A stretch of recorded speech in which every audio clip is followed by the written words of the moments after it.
السلام علیکم ورحمۃ اللہ وبرکاتہ۔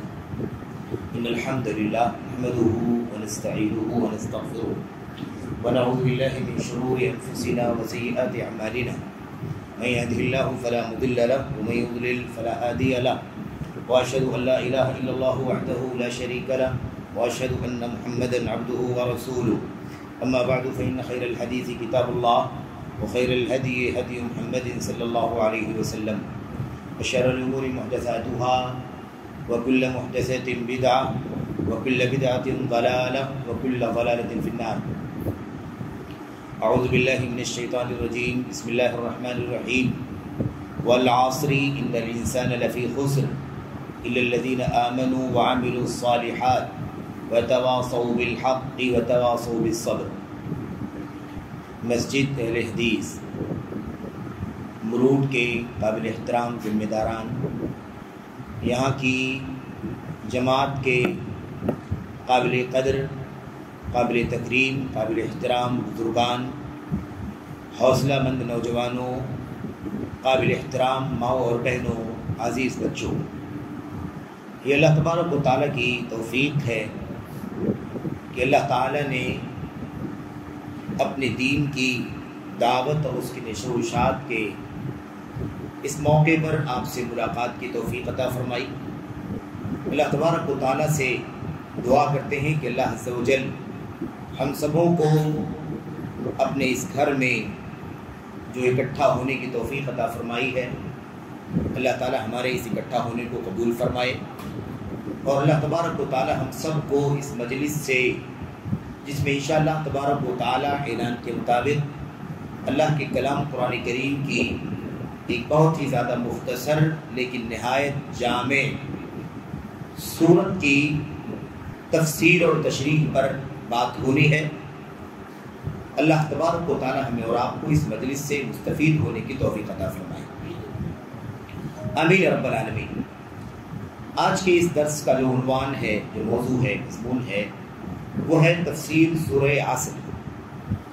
سورہ عصر اللہ تبارک و تعالیٰ کی کلام کی وہ صورت ہے جو بہت ہی زیادہ معروف ہے، مشہور ہے، اور بڑی مختصر صورت ہے، اور اسی طرح سے یہ صورت جتنی مختصر ہے اتنی ہی زیادہ جامع، یعنی اپنے اندر علم کا، معانی کا خزانہ لیے ہوئے۔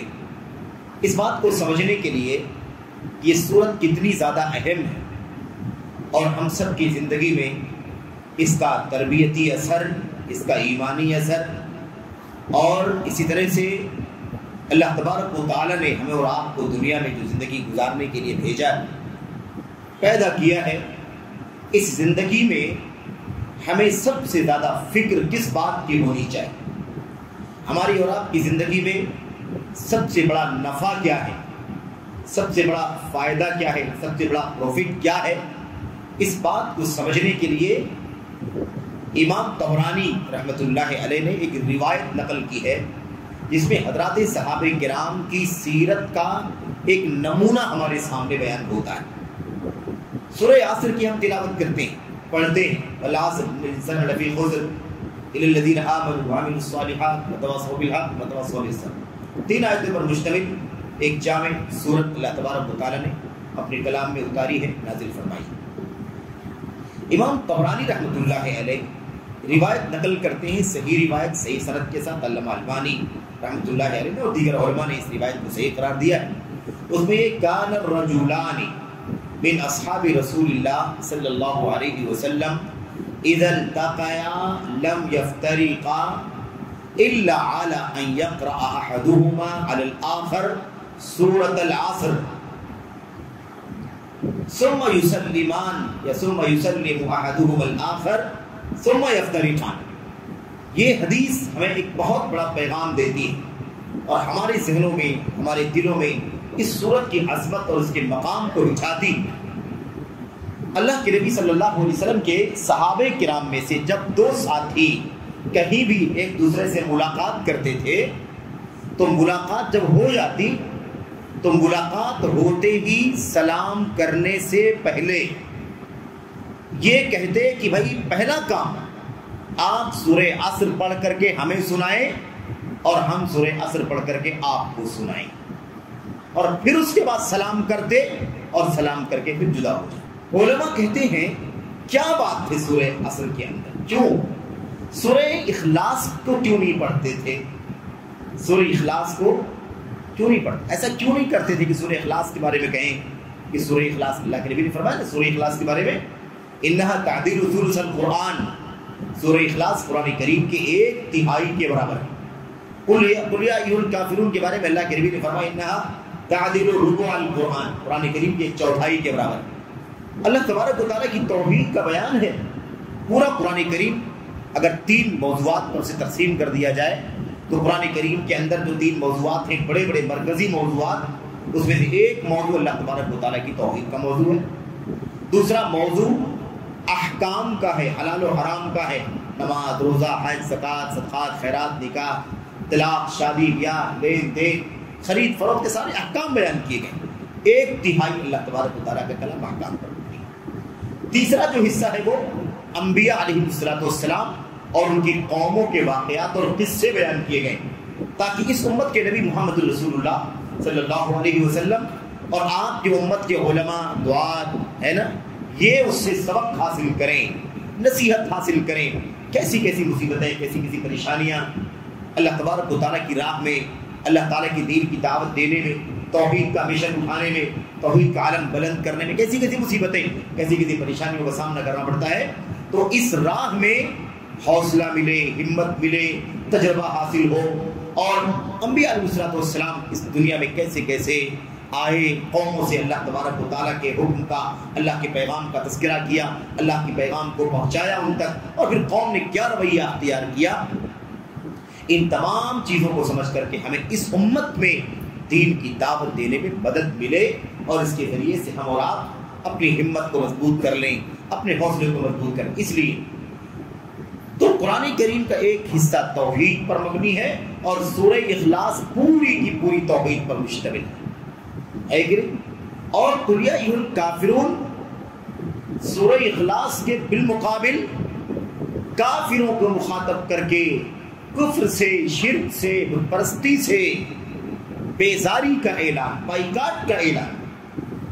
لیکن نبی کریم صلی اللہ علیہ وسلم کے صحابہ آپس میں ملاقات کرتے تھے تو یہ نہیں کہتے تھے کہ بھئی ہم لوگ ملاقات کر رہے ہیں، الحمدللہ ملاقات ہوئی ہے، اس ملاقات میں سورہ اخلاص پڑھ کر کے سنائیں گے، آپ ہمیں سنائیں تاکہ توحید تازہ ہو جائے، ہم آپ کو سنائیں تاکہ آپ کے دلوں میں توحید کیا ہو جائے، تازہ ہو جائے۔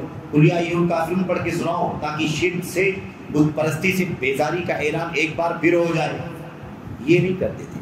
سورہ اخلاص نہیں، سورہ قل یا ایھا الکافرون یعنی سورہ کافرون نہیں، سورہ عصر۔ کیا وجہ تھی؟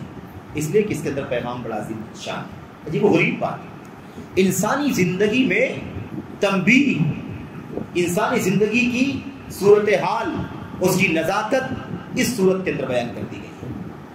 انسان دنیا میں زندگی گزارتا ہے، کاروبار کرتا ہے، جاب کرتا ہے، سیاست سے تعلق رکھتا ہے، سماجی تعلق رکھتا ہے، مال، دولت، اسباب مختلف انداز کے اللہ تبارک و تعالیٰ عطا فرماتا ہے۔ اس پورے ماحول میں انسان کا مزاج، انسان کی طبیعت مختلف انداز سے ڈھل جاتی ہے۔ کوئی کاروبار دولت مند اور کاروبار کرتا ہے، ذہن میں آ جاتا ہے کہ اس میں جتنا زیادہ ڈیولپ کر جاؤ یہ کامیابی ہے، یہ کیا ہے؟ کامیابی، یہ فائدہ ہے، یہی نفع ہے، یہی تو کام آنے والی چیز ہے۔ بچے فائدہ اٹھائیں گے، پوتے فائدہ اٹھائیں گے، اولاد فائدہ اٹھائے گی۔ ایسے ہی کوئی سیاست میں ہے، عہدے پر، منصب پر فائز ہے، تو سمجھتا ہے کہ یہی زندگی کی کامیابی ہے، یہی زندگی کی لذت ہے، یہی زندگی کا مزہ ہے۔ ایسے مختلف انداز کے مختلف ماحول کے لوگ سمجھتے ہیں کہ یہی کامیابی ہے۔ لیکن میرے بھائیوں، اس آیت کریمہ، اس سورت کے اندر اللہ تبارک و تعالیٰ نے اسی پیغام کو اپنے بندوں تک پہنچایا ہے کہ اصل فائدہ کیا ہے، اصل نقصان کیا ہے، اصل خسارہ کیا ہے، اصل نفع کیا ہے۔ یہ فیصلہ اللہ تبارک و تعالیٰ کے کلام کی صورت کرتی ہے ہمارے سامنے۔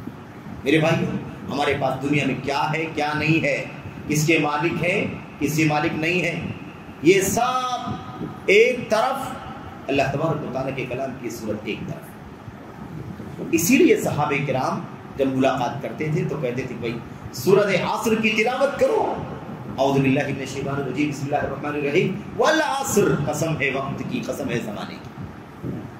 ان الانسان لفی خسر، یقیناً انسان خسارے میں ہے۔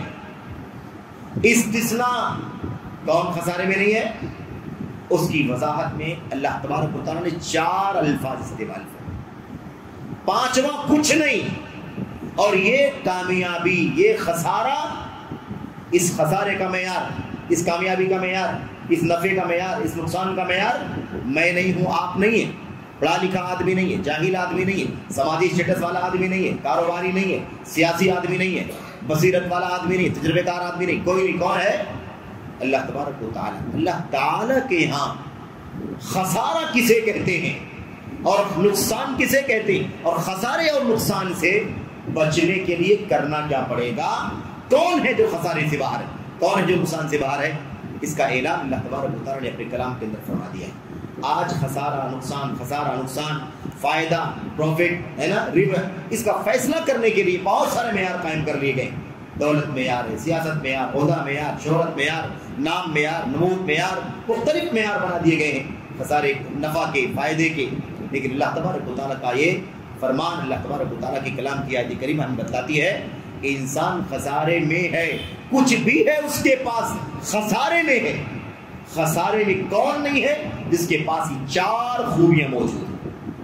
اسی لیے صحابہ کرام کہتے تھے پڑھو ذرا، تاکہ دنیا کی طرف دل نہ لگ جائے، دنیا داری کی طرف نہ چلے جائیں، ہے نا، شہرت کی طرف نہ چلے جائیں، نام و نمود کی طرف نہ چلے جائیں، سیاست کی طرف نہ چلے جائیں، عہدہ و منصب کی طرف نہ چلے جائیں، مال و دولت کی ہوس دل کے اندر نہ پیدا ہو جائے، اسی کے پیچھے بھاگنا شروع نہ کر دیں۔ یاد تازہ کر دو، دوہرا دو، اعادہ کر دو، تاکہ ایمان تجدید ہو جائے۔ تجدید ہو جائے کس کی؟ ایمان کی تجدید ہو جائے، رینیو ہو جائے ایمان ہمارے دلوں، سینوں میں، ہمارے دلوں میں۔ اور میرے بھائی اسی لیے حضرت رسول کریم صلی اللہ علیہ وسلم فرماتے تھے، کہتے تھے ان الایمان لا يخلق في جوف احدكم كما يخلق الثوب فتل القرآن يجدد الایمان في قلوبكم۔ نبی کریم صلی اللہ علیہ وسلم کہا کرتے تھے، لوگوں، ایمان والو، ایمان تمہارے دلوں میں ایسے ہی پرانا ہو جاتا ہے، بوسیدہ ہو جاتا ہے، جیسے تمہارے کپڑے استعمال کر کر کے پرانے اور بوسیدہ ہو جاتے ہیں۔ اب اس کو نیا کرنا ہے، کیسے نیا کریں؟ کپڑا تو بدل دیں، نیا لے آئیں، کیا کریں گے اس کو؟ ایمان کو کیسے رینیو ہوگا؟ ایمان تازہ کیسے ہوگا؟ اللہ کے نبی نے فرمایا فضل القرآن، قرآن کی تلاوت کرو۔ یہ قرآن کی تلاوت تمہارے سینوں میں، تمہارے دلوں میں ایمان کو نیا کر دے گی۔ قرآن کی تلاوت کرو، ایمان کو دلوں میں کیا کر دے گی؟ یہ تلاوت ایمان کو نیا تجدید کر دے گی۔ قرآن کی تلاوت کرنے سے، تلاوت 2 معنوں میں استعمال ہوتا ہے، ایک تلاوہ لفظیہ اور ایک تلاوہ معنویہ۔ تلاوہ لفظی، قرآن کریم کو اعوذ باللہ بسم اللہ کر کے آپ پڑھنا شروع کرتے ہیں، الحمدللہ رب العالمین الرحمن الرحیم مالک یوم الدین، آپ پڑھنا شروع کرتے ہیں، کیا ہے؟ یہ لفظی تلاوت۔ اور معنوی تلاوت کیا ہے؟ اس کے ساتھ ساتھ اس کا ترجمہ، اس کی تفسیر، اس کے معنی، اس کا ناسخ، اس کا منسوخ، اس کا شان نزول، اس سے مستنبط ہونے والے مسائل، یہ ساری چیزیں پڑھتے ہوئے آپ چلیں، اس کو کہتے ہیں تلاوت معنویہ۔ دونوں تلاوتیں اس کے اندر شامل ہیں۔ قرآن کی تلاوت لفظی طور پر بھی ایک حرف پر 10 نیکی اللہ تبارک و تعالیٰ کم سے کم منیمم اللہ تبارک و تعالیٰ عطا فرماتا ہے۔ میرے بھائی، آج ایمان یقین کی رٹی لگانے والے ہمارے بھائی کہتے ہیں قرآن تمہیں نہیں پڑھنا ہے، قرآن کی تلاوت نہیں کرنی ہے، قرآن سمجھو گے نہیں، یہ تمہارا کام نہیں ہے۔ آپ سوچئے کہ جس قرآن کو نبی کریم صلی اللہ علیہ وسلم ایمان کی تازگی کا، ایمان کی تجدید کا، ایمان کو رینیو کرنے کا سب سے بڑا ذریعہ بتلا رہے ہیں، آج ایمان کی بات کرنے والے، یقین کی بات کرنے والے، دین کی بات کرنے والے ہمارے بھائیوں کو شیطان نے کیسے بہکا رکھا ہے کہ تم قرآن کریم کے قریب مت جاؤ، یہ قرآن کریم پڑھنا سمجھنا تمہارا کام۔ دیکھا، یہ وسوسہ ہے شیطان کا، یہ شیطان کا وسوسہ ہے جو ہم بندوں کے دلوں میں ایمان کے سلسلے میں ڈالتا ہے۔ آپ دیکھیں، روایتوں کا اسلام سے کوئی تعلق نہیں، اسلام روایتوں کا، رسموں کا دین نہیں ہے، اسلام عمل کا، عقیدے کا، کردار کا دین ہے۔ ایمان میرے بھائیوں ہماری زندگیوں میں دکھائی دینا چاہیے. اس لیے صرف زبان سے ایمان عقیدت کے ساتھ ایمان کا لفظ استعمال کریں, بڑی محبت کے ساتھ ایمان کا لفظ استعمال کریں, یقین کا لفظ استعمال کریں بڑی محبت سے, دل کی گہرائی سے. اس سے کچھ نہیں ہونا ہے. ایمان ہے کیا؟ ایمان آئے گا کہاں سے؟ ایمان رینیو کہاں سے ہوگا؟ ایمان میں تازگی کہاں سے پیدا ہوگی؟ ایمان کی تجدید کیسے ہوگی؟ یہ سب سے بڑی چیز ہے. تو اللہ کے نبی محمد رسول اللہ صلی اللہ علیہ وسلم نے ہمیں پیغام دیا ہے. اسی لیے صحابہ کرام کہتے تھے ذرا سناؤ. دنیا میں دل لگ جاتا ہے, دنیا داری غالب ہو جاتی ہے, شہوت ہوس نفسانی خواہشات کا غلبہ ہو جاتا ہے. قرآن کی آیتیں پڑھ کر کے سناؤ گے, سورہ عصر کی آیتیں پڑھ کے سناؤ گے تو ایک بار پھر دلوں کے اندر یہ بات تازہ ہو جائے گی. قسم ہے وقت کی, قسم ہے زمانے کی, انسان یقیناً خسارے میں ہے. سوائے کون؟ جو ایمان لائے, جنہوں نے نیک عمل کیا, جنہوں نے آپس میں ایک دوسرے کو حق کی یعنی توحید کی, سنت کی, اللہ کے سچے دین کی وصیت کیا, دعوت دیا, سمجھایا, بجھایا, اور اس راستے میں آنے والی پریشانیوں پر, مصیبتوں پر, مشقتوں پر ایک دوسرے کو صبر کرنے کی تلقین کیا. یہ صحابہ کرام اسی لیے کہا کرتے تھے ذرا پڑھ کر کے سناؤ. سلام کرتے, اذا التقیا, جیسے ملاقات ہوتی وہی ذرا پڑھ کر کے سنائیے تازہ ہو جائے, اس لیے کیا کرتے تھے. اچھا, یہ صورت, اس کی عظمت اتنی زیادہ ہے, ابھی شرح کریں گے اس کی تفصیل انشاءاللہ تبارک و تعالی. حضرت امام شافعی رحمۃ اللہ علیہ ہے نا, سب لوگ جانتے ہیں, امام اہل سنہ, ائمہ سنت کے امام. کاش شافعیت کی نسبت رکھنے والے ہمارے بھائی اس امام کی سچی تعلیمات پر عمل پیرا ہو جاتے, اس امام کی سچی تعلیمات پر عمل پیرا ہو جاتے تو سارے مسئلے ختم ہو جاتے. حضرت امام شافعی رحمۃ اللہ علیہ فرماتے ہیں لا يحل للرجل استبانت له سنت رسول اللہ صلی اللہ علیہ وسلم ان يدعها لقول احد كائنا من كان. کہتے کسی آدمی کے لیے حلال نہیں ہے, جائز نہیں ہے, روا نہیں ہے جس کے سامنے نبی کریم صلی اللہ علیہ وسلم کی سنت استبانت, نبی کی سنت واضح ہو جائے, کھلی سنت سامنے آ جائے. حلال نہیں کسی آدمی کے لیے کہ کسی کی بات کی بنیاد پر اس سنت کو چھوڑے. کائنا من کان, کوئی بھی ہو, ادنا ہو, اعلیٰ ہو, بڑا ہو, چھوٹا ہو, امیر ہو, حقیر ہو, کوئی بھی ہو, کوئی بھی ہو.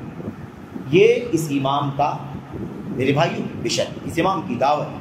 کہا کرتے تھے اگر کسی کو راستے میں چلتے پھرتے کوئی کاغذ کا پرچہ مل جائے, اس پر کوئی حدیث لکھی ہوئی ہو, رسول کریم صلی اللہ علیہ وسلم نے فرمایا آپ کی بات لکھی ہو تو اس پرچے کو اٹھاؤ, کسی مجلس میں پہنچو, کسی آدمی سے ملاقات کرو تو اسے کہو کہ امام شافعی فرماتے ہیں, اللہ کے رسول صلی اللہ علیہ وسلم نے ایسے ایسے فرمایا. امام شافعی سے نہ ملاقات ہوئی نہ کچھ. امام شافعی کہتے ہیں کیونکہ میرا ایمان ہے کہ ایک مومن کو محمد رسول اللہ صلی اللہ علیہ وسلم کے سنت کے مطابق زندگی گزارنا ہے. ایمان, عقیدہ, عبادات, معاملات, اخلاق, کردار ہے نا, سلوک, رہن سہن, چلنا پھرنا, کھانا پینا, اٹھنا بیٹھنا, لباس, سب کچھ محمد رسول اللہ صلی اللہ علیہ وسلم. اتنا بڑا امام میرے بھائی کہتے تھے کہ میرے حوالے سے اس حدیث کو بیان کر دو کہ امام شافعی بیان کرتے ہیں اس حدیث کو, جہاں مل جائے. ہدف کیا ہے, ٹارگٹ کیا ہے؟ اللہ کے نبی صلی اللہ علیہ وسلم کی سنت. بہرحال خلاصہ کلام کیا, امام شافعی اس صورت کے بارے میں فرماتے ہیں لو ما انزل اللہ فی الکتاب الا هذه السورۃ لکفتہم. اگر حضرت امام شافعی فرماتے ہیں اگر اللہ تبارک و تعالی نے قرآن کریم کے اندر اس صورت کے سوا کوئی صورت نہ اتاری ہوتی تو اپنے مضمون کو سمجھانے کے لیے اکیلی یہ صورت کافی ہو جاتی. عظمت کا اندازہ لگاؤ کتنی عظیم شان صورت ہوگی. اس کا مطلب یہ نہیں ہے سب کے لیے بات بطور تذکیر. امام شافعی یہ نہیں کہہ رہے ہیں کہ پورے قرآن کریم کو اللہ نہ اتارتا, صرف یہ 3 آیتیں اتار دیتا تو پورے قرآن کے بدلے میں یہ آیت صورت کافی ہو جاتی. یہ مطلب نہیں امام شافعی کے بولنے کا, اور نہ یہ بول رہے ہیں. امام شافعی کیا بول رہے ہیں کہ اس صورت کے اندر جو مضمون بیان کیا گیا ہے, انسان خسارے میں سوائے اس کے جو ایمان لائیں, نیک عمل کریں، آپس میں حق کی وصیت کریں اور آپس میں صبر کی وصیت کریں ایک دوسرے کو. یہ جو مضمون ہے نا، مضمون، اس مضمون کو بیان کرنے کے لیے اگر اللہ تبارک و تعالیٰ صرف یہی ایک صورت اتار دیتا تو کافی تھا. حالانکہ ان چاروں باتوں میں سے ہر بات کے لیے قرآن کریم کی بہت ساری دلیلیں موجود ہیں. انسان خسارے میں ہے، بہت ساری دلیل ہے. سوائے اس کے جو ایمان لائے، بہت ساری دلیل. جو عمل صالح کریں، بہت ساری دلیلیں. جو آپس میں ایک دوسرے کو حق کی وصیت کریں، بہت ساری دلیلیں. اور جو مصیبتوں پر صبر کریں، اس کی بہت ساری دلیلیں. تو بہت ساری آیتوں میں اس مضمون کو بیان کیا گیا ہے. امام شافعی فرماتے ہیں کہ یہ آیت، یہ سورت تنہا اس مضمون کو بیان کرنے کے لیے کافی ہے. میرے بھائیو، سورت کے مضمون کو، سورت کے مقدمے کو آپ کے سامنے پیش کرنے کے بعد اب آئیے براہ راست سورت پر گفتگو کرتے ہیں. والعصر ان الانسان لفی خسر. واو، اس واو کو قسمیہ کہتے ہیں. واو عربی زبان میں کئی طرح سے آتا ہے. اس واو کو واو قسمیہ، یعنی واو جب لگا ہوا تو قسم کے معنی میں. والعصر قسم ہے زمانے کی، تو واو کا معنی کیا ہے؟ اقسم بالعصر، میں قسم کھاتا ہوں زمانے کی. قسم کون کھا رہا ہے؟ کون کھا رہا ہے؟ اللہ. کلام اللہ تبارک و تعالیٰ کا ہے، قسم اللہ تبارک و تعالیٰ کھا رہا ہے. وقت اور زمانہ اللہ تبارک و تعالیٰ کی مخلوق ہے. اچھا، عصر کیا ہے؟ عصر کے معنی وقت کے ہوتے ہیں. وقت، کوئی بھی وقت، جنرل وقت کے معنی میں عصر کا استعمال ہوتا ہے. اور دوسرا، وقت جو عصر کا وقت ہوتا ہے اس کو عصر کہتے ہیں. یعنی ظہر کا وقت نہیں جو کھڑی دوپہر کا وقت ہوتا ہے، اور مغرب اور مغرب سے پہلے کا وقت نہیں، بلکہ دونوں کے بیچ کا وقت جب سورج کی تیزی کم ہونا شروع ہو جاتی ہے، اس کو کیا کہتے ہیں؟ اس وقت کو عصر کہتے ہیں. اور چونکہ اسی ٹائم پر عصر کی نماز پڑھی جاتی ہے، اس لیے اس نماز کو صلاۃ عصر کہتے ہیں. سمجھ رہے ہیں نا؟ تو تین باتیں ہو گئی. ایک تو عصر کا مطلب وقت، ایک ہے عصر کا مطلب عصر کا وقت، یعنی ظہر اور مغرب کے بیچ والا جو سورج کے ڈھلنے کے بعد تھوڑی تیزی کم ہو جاتی ہے وہ والا وقت. اور تیسرا معنی کیا ہے؟ نماز عصر. نماز عصر آپ کچھ بھی کہہ سکتے ہیں، تینوں تفسیریں موجود ہیں. تو قسم اللہ تبارک و تعالیٰ کھا رہا ہے یا تو وقت کی، زمانے کی، یا تو اللہ تبارک و تعالیٰ قسم کھا رہا ہے کس کی؟ عصر کے ٹائم کی. کیوں عصر کے ٹائم کی قسم کھا رہا ہے؟ کیوں؟ وقت تو بات سمجھ میں آتی ہے کہ وقت بہت بڑی نعمت ہے. دنیا کا کوئی بھی کام دو چیزوں کے بغیر نہیں ہو سکتا. ضروری ہے زمان اور مکان. زمان اور مکان. آپ کوئی بھی کام بتا ہی نہیں سکتے جو زمان اور مکان سے باہر ہو. آپ کو لازماً زمان مکان کے ساتھ ہی بات بتانی پڑے گی. کوئی بھی کام کہیں ہوگا تو اس زمان میں بھی ہوگا اور مکان میں بھی ہوگا، کیونکہ ہم دنیا کے باہر تو جا نہیں سکتے، تو کہیں نہ کہیں کوئی نہ کوئی جگہ ہوگی. اور وقت سے بھی باہر نہیں جا سکتے، کوئی نہ کوئی اس کا وقت بھی ہوگا. جس وقت میں جس جگہ کو بات ہو رہی ہوگی وہ کام ہو رہا ہوگا. تو اللہ تبارک و تعالیٰ نے وقت کی قسم کھائی ہے. اللہ تبارک و تعالیٰ کی مخلوق ہے وقت، لیکن اللہ خالق و مالک ہے اور قسم کھا رہا ہے کس کی؟ مخلوق کی قسم کھا رہا ہے. اس میں صحیح غلط کا کچھ مسئلہ ہے؟ کوئی مسئلہ نہیں. مسئلہ یہی ہے صحیح ہے، کیونکہ یہ معاملہ تو ہمارے لیے ہے نا، مخلوق کے لیے نظام ہے کہ مخلوق کسی مخلوق کی قسم نہیں کھا سکتی. مخلوق کس کی قسم کھائے؟ صرف اور صرف خالق سبحانہ و تعالیٰ کی قسم. خالق سبحانہ و تعالیٰ کے لیے کوئی نظام، اللہ تبارک و تعالیٰ تو خالق و مالک ہے، معبود حقیقی ہے. وہ اپنی مخلوق میں سے جس کی بھی اہمیت بیان کرنا چاہتا ہے وہ اس کی قسم کھاتا ہے. عصر کی قسم کھائی اللہ تبارک و تعالیٰ نے، ہے کہ نہیں؟ سورج کی قسم کھائی، چاند کی قسم کھائی، رات کی قسم کھائی، دن کی قسم کھائی، ہے کہ نہیں؟ چاشت کے وقت کی قسم کھائی، فجر کی قسم کھائی، جیسے عصر کی قسم کھائی ایسے ہی فجر کی قسم کھائی، اور بہت ساری چیزوں کی قسم کھائی اللہ تبارک و تعالیٰ نے. تو اللہ تبارک و تعالیٰ سے نہیں پوچھا جا سکتا کہ اللہ تو اپنی مخلوق کی قسم کیوں کھاتا ہے. اللہ خالق ہے، اس کی مرضی ہو جس مخلوق کو چاہے اس کی بڑائی، اس کی اہمیت بیان کرنے کے لیے اللہ تبارک و تعالیٰ اس کی قسم کھا لے. تو اگر وقت کی قسم کھا رہا ہے تو یہ بتا رہا ہے اللہ تبارک و تعالیٰ کہ میرے بندو، تمہاری زندگی کا ایک ایک پل یہ وقت ہے. تمہاری زندگی کا ایک ایک پل کیا ہے؟ یہ وقت ہے. وقت اور جو گزر رہا ہے تمہاری عمر سے کم ہو رہا ہے، اور جو وقت کم ہو رہا ہے جان لو کہ تم موت کے قریب جا رہے ہو.